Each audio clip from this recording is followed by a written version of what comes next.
DIY costume for flight attendants since kailangan sa school na mag-costume sila ng community helper. So, ginaya namin Cebu Pacific since ito yung pinaka-available na material sa bahay. Dapat yellow yan guys, pero since ang available sa amin is orange na polo shirt for Rian, ginawa na lang namin na color orange. And yung skirt niya, blouse ko talaga yan. Shinape ko lang na ganyan para mag-fit and nilagyan ko ng pin. And then flat shoes. And then scarf. Kayo na bahala mag-provide kung anong kulay available. Sa sombrero guys, ganito dapat yung shape niya. Pero since kabibigay lang nito at ito yung available na sombrero sa kanya yesterday, yan na yung ginamit namin and binalutan ko na lang siya ng kulay na nearest dun sa kailangan talaga sa uniform ng Cebu Pacific. So, ayan. And yung scarf guys, any color naman, basta medyo lilitaw yung kulay niya. And ginawan ko na rin siya ng name tag. Yan, ginaya ko yung logo ng Cebu Pacific.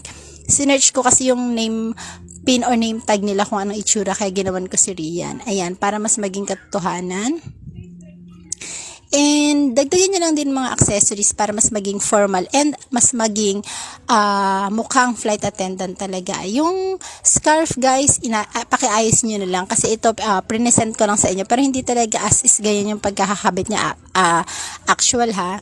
Then flat shoes na babagay sa suot, and then ayan, para magmukha na siyang Cebu Pacific flight attendant. Kayo na bahala kung meron kayong mas